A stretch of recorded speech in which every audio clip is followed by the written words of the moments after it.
बहुत पुराने समय की बात है, जब समय भी धीरे चलता था।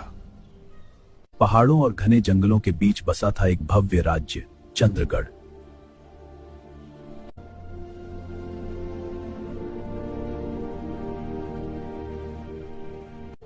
बाहर से यह राज्य जितना सुंदर था, भीतर से उतना ही रहस्यमय। चंद्रगढ़ पर राज करता था राजा रुद्रवीर, पर राज्य की असली शक्ति थी उनकी मां।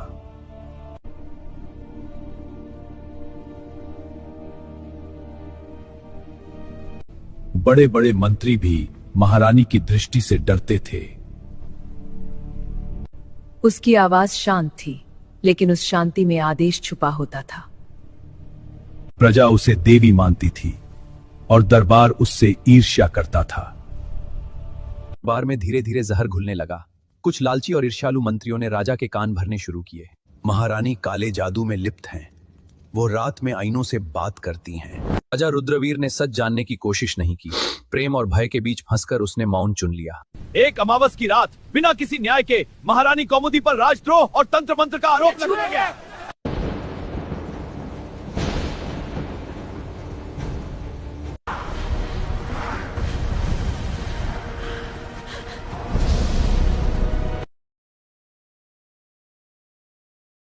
वहां लाल चांद के नीचे उन्हें जिंदा दिया गया। वहां लाल चंद आग की लपटों में भी कौमुदी चीखी नहीं। हवा रुक गई, आग नीली हो गई और महारानी मर गई।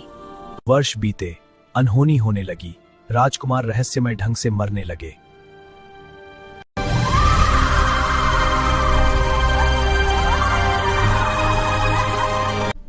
रात में पहरेदारों को खाली गलियारों में पायल की आवाज सुनाई देती है।